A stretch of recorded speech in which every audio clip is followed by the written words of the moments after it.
Sure that I highlight this first. There will be peace when the terrorists, the Palestinians, what have you, love their children more than they hate Israel. Oh my God. Sure that I highlight this first. There will be peace when the terrorists, the Palestinians, what have you, love their children more than they hate Israel. If you love your children more than you hate Israel, then you'll want your children to live and grow and not have them in indoctrination jihad camps. How many times have you seen videos of 5-year-olds, 6-year-olds wearing terrorist outfits with Adam, guns? that's not This whole changing. society has been indoctrinated. That's not changing. It's just a very interesting viewpoint. And, you know, even as I was talking to my bro Pete yesterday, you know, it's like, okay, that's true. But shouldn't everybody embrace that mindset? Shouldn't everybody embrace that mindset? Because I think we live in a world where we think that I saw the camera just go out. Let me make sure we're still up. We live in a world where we think that the killer, the person who does the killing, is not punished or go through things. It's just the punishment of the person who gets killed. And I just find that very hard to believe. Like I said, I've never killed anybody, but and hopefully never have to. And the things that I see on YouTube with a lot of these war veterans who experience PTSD, not even just with war, you hear a lot of people even in street stuff where it's like they speak on the things that they deal with after, you know, committing crime, and it's heavy on you. And Adam seems to think that there's no impact with, I guess, the Jewish kids that are then put into another war, that the impact is just on the other side. And that's easy to say from a standpoint where you're doing the majority of killing, where you feel like you're the bully, where you have superior weapons, where you have the United States behind you. All that may seem true, but or all that may be true, but I think that we need to get to a point where we're understanding that no matter what role you play in it, you're going to have an impact on your life, I would think. Now, maybe I'm wrong, but let's get back to the beginning of the video. So this video is pretty much based on now Patrick Bet David, who I've called out consistently on his comments and everything else. And it's funny, so real quick story. So the guy that just said that, I saw him the other day. Maya and I saw him the other day when we were grabbing some food with one of our homegirls down here. And shout out to Kiana. Shout out to Kiana. Y'all gonna meet Kiana real soon. Kiana just moved out here. She's 18, just moved from London. Crazy story. She's out here, just moved and just started to chase her dreams. She got a dope personality. First and foremost, want to give a huge shout out to everybody that continues to tap in with us, like and subscribe and join our community. If you haven't already, please make sure that you do. We look forward to engaging in some dope convo with you that can help us all elevate. So like, subscribe, and maybe even share the video if you're feeling real generous. On that note, we'll let you get back to the video. See you soon. Y'all gonna meet her soon. Y'all gonna meet her soon. She's just figuring some stuff out first, but we were eating with them, and then Adam walks up because he lives, I think, around the corner. And, you know, I just said what's up to him. And it seemed like he was a little uneasy, like wondering like why, like, and even Maya was sitting there like, oh, you know him? And Kiana was sitting there like, oh, it seemed like you know him the way that you went up to him. Not just, you know, just shook his, like, yo, what's up? Like, Adam, like, yeah. And then because I've seen him before in Miami, and he always came across, when I saw him in person came across that, you know, it's cool. And, you know, just said what's up. You know, I watch a lot of his shows. Now, I disagree with a lot of his stances on Israel, just to be totally honest, but said what's up. So I don't even know why I started telling that, but I was going to say some other stuff, but I'm not. But let's just keep going. Yeah, I'm not. Let's just keep going. Let's just keep going. Let's just keep going. But it's just interesting to see people's energy on the show compared to their energy in real life. Not to say that let's just keep going. Let's just keep going. Trump says Israel agrees to conditions of 60-day ceasefire as proposal heads to Hamas. President Trump revealed on Tuesday that Israel has agreed to the conditions of the 60-day ceasefire with Hamas. My representative is this the one, Rob? If you have, okay. My representative had a long and productive meeting with Israelis today on Gaza. Israel has agreed to the 60 days and the conditions during which time we will work with all parties to end the war. The Qataris and the Egyptians, who have worked very hard to help bring peace, will deliver this final proposal. I hope for the good of the Middle East that Hamas takes this deal, because it will not get better. It will only get worse. Thank you for your attention to this matter. Adam, your thoughts on this? Well, Trump's trying to run the table and work out all these deals that he's been working on. It first started with India and Pakistan a couple of weeks ago. We see that the ceasefire between Iran and Israel is holding, and now he's moving on to Gaza, and then hopefully he can run the table on Russia and Ukraine. But Trump is a deal maker, and he's trying to cut a deal. So what's happening here, in my opinion, there's a proposal, there's conditions, and what's the title of the article? That Israel has agreed to the conditions, is it not? So Israel has agreed. Now, Israel, in my opinion, they have two stipulations. Number one, can we get our hostages back? You know, those people that you just kind of like ran up on and stole and hijacked and killed a lot of people, you know, that whole thing. Can we get our hostages back? You know, those people that you kind of ran up on and stole. I guess their response would be, well, can we get our land back? You know, that land that you kind of just ran up on, those homes that we were in and kind of stole. Can we get the?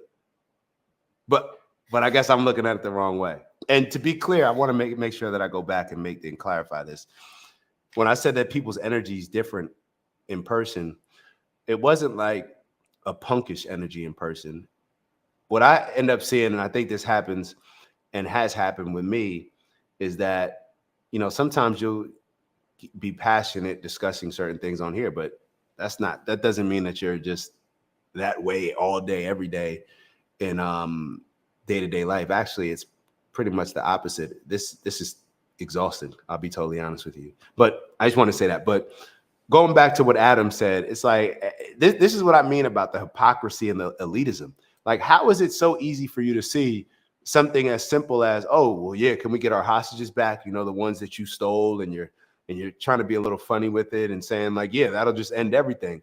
But you can't see that, well, you know, we were living in these homes and y'all kind of just came in and just took them and took the land and declared it as yours, with the British government or whoever else was behind it. America, I believe, had a role to play in it as well. And like, just give us our land back. Or maybe indigenous people in America should be able to go up to Adam and say, and different people in America who are not indigenous to America, and just say, hey, you know, can we just, you know, get our land back? Everything is so simple. And that seems to be a reoccurring theme when it comes to religious-based conversations. It's like, well, we'll look at it literally here when it benefits us, but then we'll use just an interpretation when it benefits us over here. But we take that literally, but it's just a lot of inconsistencies. But let's keep going. I'll run it back what he said, and then hopefully I won't interrupt for a while. We're only going to watch a couple more minutes of this. And what's the title of the article? That Israel has agreed to the conditions, is it not? So Israel has agreed. Now, Israel, in my opinion, they have two stipulations. Number one, can we get our hostages back? You know, those people that you just kind of like ran up on and stole and hijacked and killed a lot of people, you know, that whole thing. And then number two, this is kind of important. Yeah, stop terrorizing us. We'd like that. We'd like to just live in peace and prosperity, and not have missiles from Houthis and Hezbollah and Hamas and Islamic Jihad and all the terror crew out there just terrorizing people, because, you know, that's what terrorists do. They terrorize. Meanwhile, we're literally negotiating with terrorists, and, you know, the whole phrase about not negotiating with terrorists. And then Hamas comes back, and what did Trump say? That they basically gave an unacceptable counter offer. So the story kind of goes like, all right, yeah, we'll give you the hostages back. Some are going to be dead. Sorry about that. But the second part, the whole like stopping jihad, yeah, we can't do that. Like Diddy, we can't stop, won't stop. That's just kind of what we do. It's kind of in our charter that you can't live. So in my opinion, this is one big poker game. And I'm pretty sure that a lot of people would say that that's the same energy of Zionism.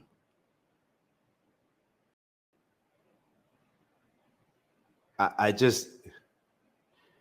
telling y'all right now, the reason why the same things, you can have the same thing, but on different sides, and it be justified and seen clearly on this side. But when the other side applies those same principles to the same situation, one is terror and the other is entitlement. What we feel like we're entitled to compared to this other group committing terror against us. It's just, I'm telling y'all, this is just the only way to look at this and to understand how people justify it is to believe that one group thinks that they're better than the other. That's it. There's no other way around it. You talked about the word tilt the other day, Pat. Yep. When you're throwing good money after bad money, oh my God, I'm on tilt. Well, in poker or in cards, it's all about who has the leverage. Now, Hamas using a Trump quote, Hamas don't got the cards, right, Zelensky? So meanwhile, Israel has a full house. They got 3 kings, 2 queens. They just eliminated all the terror proxies surrounding them. With the help of America, eliminated Iran's nuclear capabilities. And Hamas, who's basically holding a pair of 2s and maybe an ace up their sleeve, which whatever that is, which doesn't exist, they're like, yeah, we're going to negotiate here. If this were a real negotiation, like an actual business negotiation, Israel would just run over Gaza and Hamas and just say, better luck next time. But they're trying to sort of play the geopolitical nice guy without wiping out this entire community. Tom. We'll see. Well, they kind of already wiped out the entire community of Palestine, but do I even need to comment on this? I don't even think I need to comment on this. What happened? How do you sit there and say second request is dismantling Hamas? How do you? What does it mean to dismantle Hamas? And so that's the second request, to dismantle Hamas, to make this ceasefire last. I think we've seen since October 7, 2023, you can't dismantle Hamas. You can't get rid of an ideology. Matter of fact, we're only making it worse when you destroy an entire country. You're making people more extreme. You're making people more radical. You're sending out more of this energy to return a more radical energy back your way.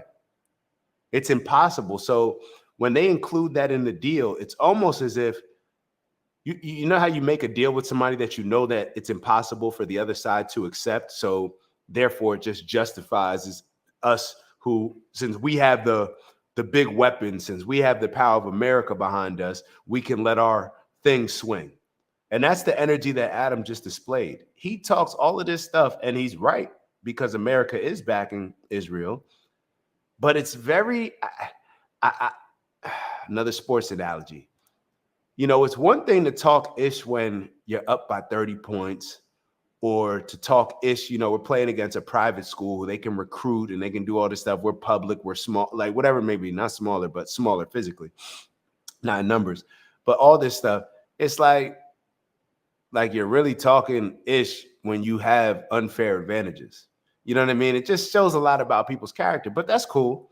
And then on the other side, even though, a lot of these people, you hear bin Laden's letter, and it's like, you guys, okay, you're showing some courage, but perhaps you shouldn't be risking the lives of your people either. Perhaps you should know when the odds are not in your favor. Now, I understand that, you believe, or you've convinced yourself, or maybe that is the way that your religion has been taught to you, and that you're teaching other people that it's courageous and that to be a martyr and all these different things. But I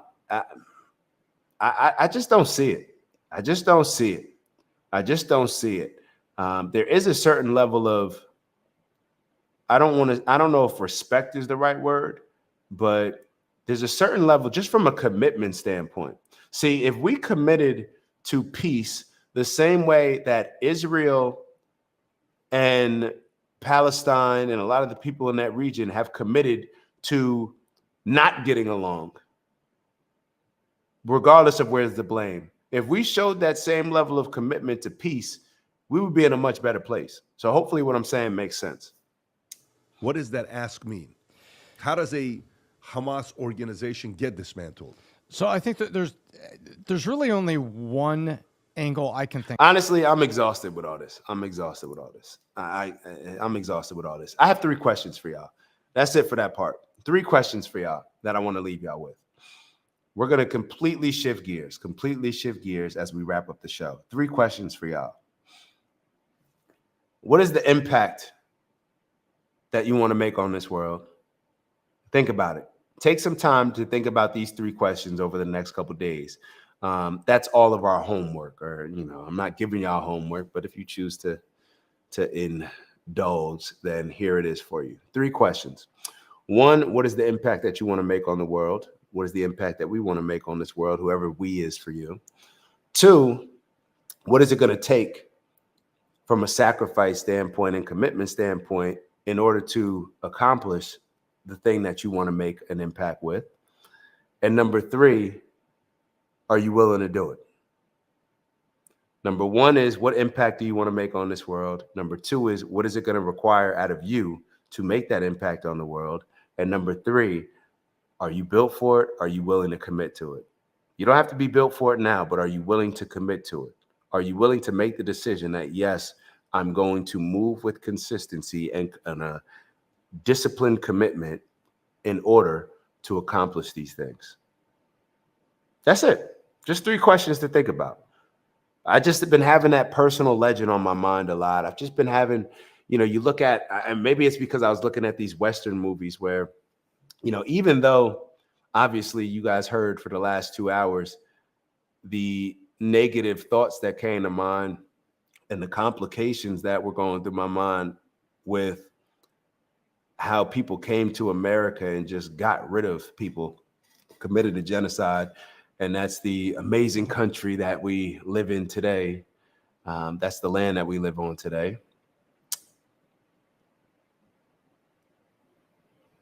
As much as I hated the things that were going on, I looked at these people and I'm like, damn, they're risking their lives. Like they had, there were people that were going to land that was not occupied by anybody that looked like them. They didn't know the land. They didn't know when's the next time they were going to run into water, all these things. And they decided to just go to these areas, plant a flag, and start farming it, risking the raids that would happen. You get your entire camp family killed because you want to take the risk in planting your flag somewhere that is not yours. So as I'm looking at it, I'm like, damn, a lot of these people who did that, you look at maybe 10 generations later down the line of what we're living in now, and that's still some of the same land that they lived on. That's the reason why their family, instead of growing up in Europe or instead of growing up in different areas, are here now. A lot of it showed a lot of the Chinese people that came over as well to work on the railroads and other things out west as well. And it's like these people had the courage. I'm just looking at it from a standpoint of that, had the courage to go out there and do something to change the entire trajectory of their families' lives. I look at a lot of the migrants that come in illegally, that the sacrifices that they make, the risks that they take to uproot their entire family, take a risk, leave sometimes their entire family. And I'm just sitting here and I'm just like, damn, like they really took a risk. Like, what do we risk nowadays? like we won't even risk giving up our weekend or risk, giving up making sure that we can go out for drinks on the week. I don't know. We just don't risk much. So, and I was just thinking about the legacy that I want to leave behind and the fun that I want to have in exploring certain things, the pain that I'm going to go through, the challenges, and how I'm going to come out better on the other end. Like I want to play. Like I want to play in some of the big games of life. And that's what got me just thinking about my personal legend. What is, all these ideas that we have. Oh, I want to live on a farm. I want to start a farm. I want to start a homestead. I want to go off grid, all this stuff. Well, who's going to do it? Do it, right? Take a risk. Oh, well, my money, I want to have this amount saved up. I want it to be a comfortable move, all that stuff.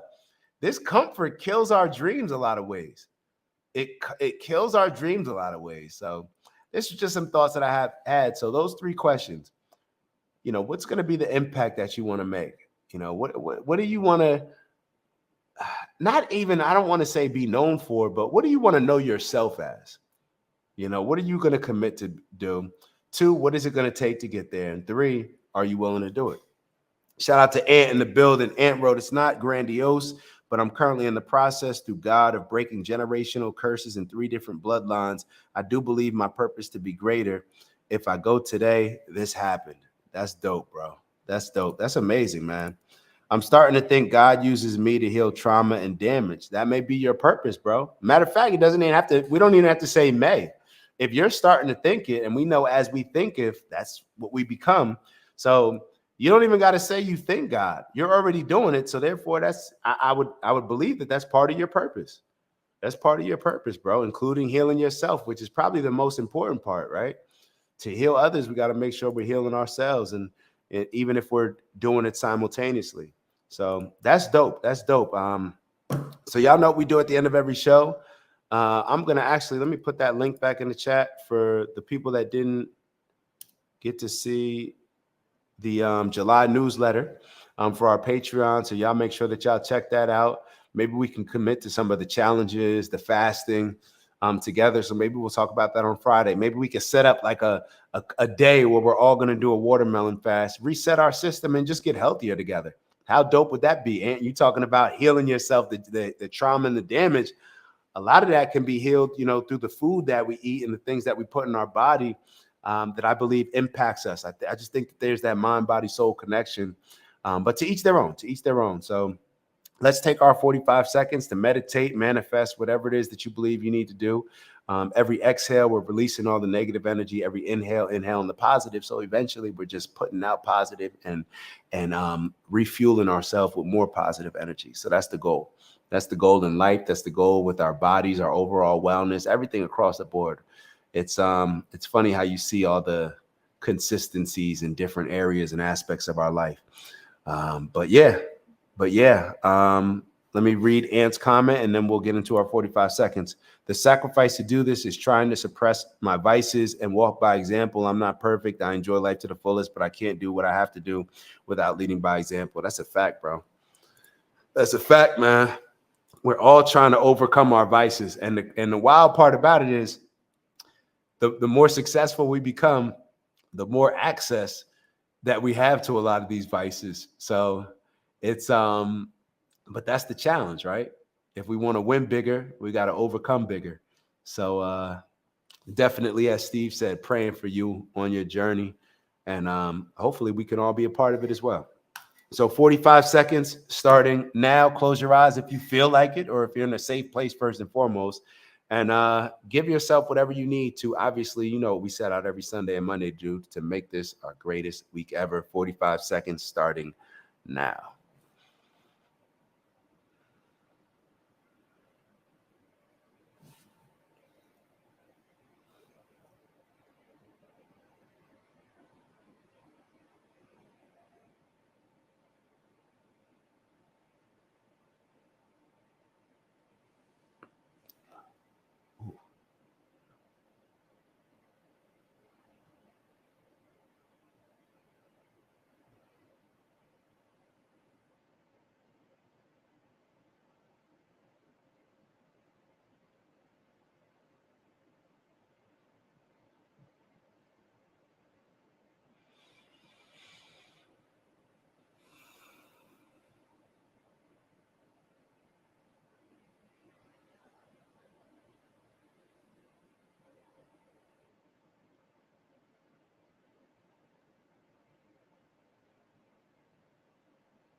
Oh, whoa, my fault. That went well over 45 seconds.